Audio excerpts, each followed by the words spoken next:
Oke, assalamualaikum warahmatullahi wabarakatuh. Waalaikumsalam. Nah, jadi ini video terakhir dari review 5 bab. Dan ini adalah video ringkasan dari kelima bab tersebut. Nah, oke.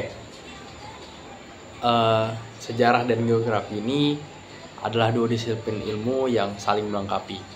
Satu menjelaskan peristiwa masa lalu, sementara yang lain menggambarkan tempat di mana peristiwa itu terjadi. Ketika keduanya digabungkan, lahirlah geohistory, sebuah pendekatan yang membantu kita memahami sejarah dari perspektif geografis. Dalam video ini kita akan menyelami gabungan dari 5 bab penting yang menjelaskan hubungan mendalam antara geografi dan sejarah. Nah, pertama geografi dan ilmu sejarah. Kita mulai dengan dasar apa itu geografi dan ilmu sejarah. Geografi berasal dari kata Yunani geo yang berarti bumi dan grafin yang berarti deskripsi sebagai ilmu. Sebagai ilmu, geografi mempelajari bumi, termasuk aspek fisik, manusia, dan interaksinya. Di sisi lain, sejarah adalah rekonstruksi masa lalu berdasarkan fakta-fakta. Ketika keduanya digabungkan, kita mendapatkan pandangan holistik tentang bagaimana lokasi geografis memengaruhi peristiwa masa lalu.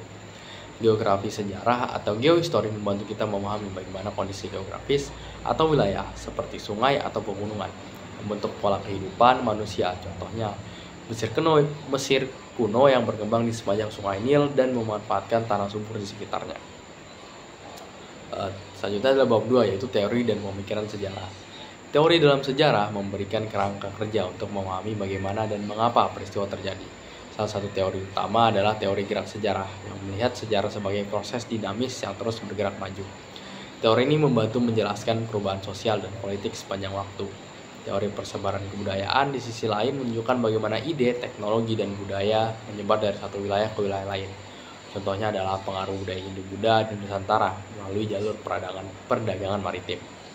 Di Indonesia, tokoh-tokoh seperti Muhammad Yamin dan Sartono Kartodirjo berkontribusi dalam mengembangkan pandangan sejarah nasional, termasuk bagaimana peran geografis memengaruhi jalannya sejarah bangsa kita. Bab 3, perkembangan geohistory.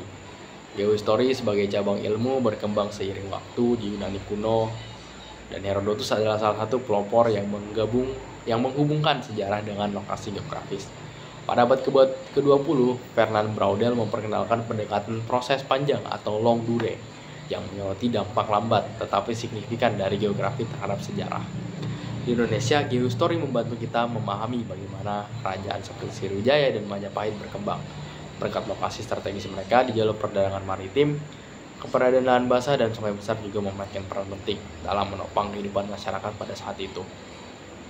Bab 4, yaitu determinisme, posibilisme, dan adaptasi. 3 konsep besar menjelaskan hubungan manusia dengan lingkungan: determinisme, posibilisme, dan adaptasi.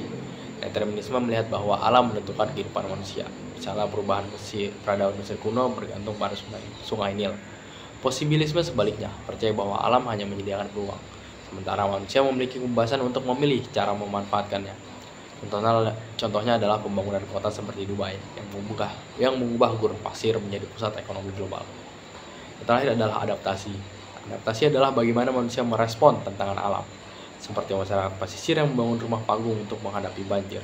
Namun adaptasi yang salah dapat merusak lingkungan, seperti pembongkaran lahan hutan secara besar-besaran. Terakhir adalah bab 5, yaitu geohistory sebagai ilmu bantu sejarah. Geohistory adalah alat penting dalam penelitian sejarah. Dengan mempelajari faktor geografis seperti iklim, morfologi bumi, dan lokasi strategis, kita dapat memahami konteks dari peristiwa masa lalu. Sebagai contoh, Selat Malaka menjadi jalur perdagangan penting karena letaknya yang strategis. Di era modern, geohistory tetap relevan dengan mempelajari interaksi manusia dan lingkungan di masa lalu. Kita dapat menciptakan strategi pembangunan yang lebih berkelanjutan seperti pengelolaan kota pintar dan konservasi ekosistem. Terakhir adalah dari definisi hingga teori, dari perkembangan hingga adaptasi. Geohistory adalah jembatan yang menghubungkan geografi dan sejarah. Ia mengajar kita bahwa sejarah tidak hanya terjadi, tapi juga dibentuk oleh tempat dan kondisi geografis. Dengan belajar dari masa lalu, kita dapat membangun masa depan yang lebih baik, di mana manusia dan alam hidup berdampingan dengan harmonis. Nah, itu mungkin review buku dari saya di bab 1 hingga bab 5. Terima kasih yang sudah mengikuti sampai akhir. Kurang lebihnya mohon maaf. Wassalamualaikum warahmatullahi wabarakatuh. Stay clean and sound.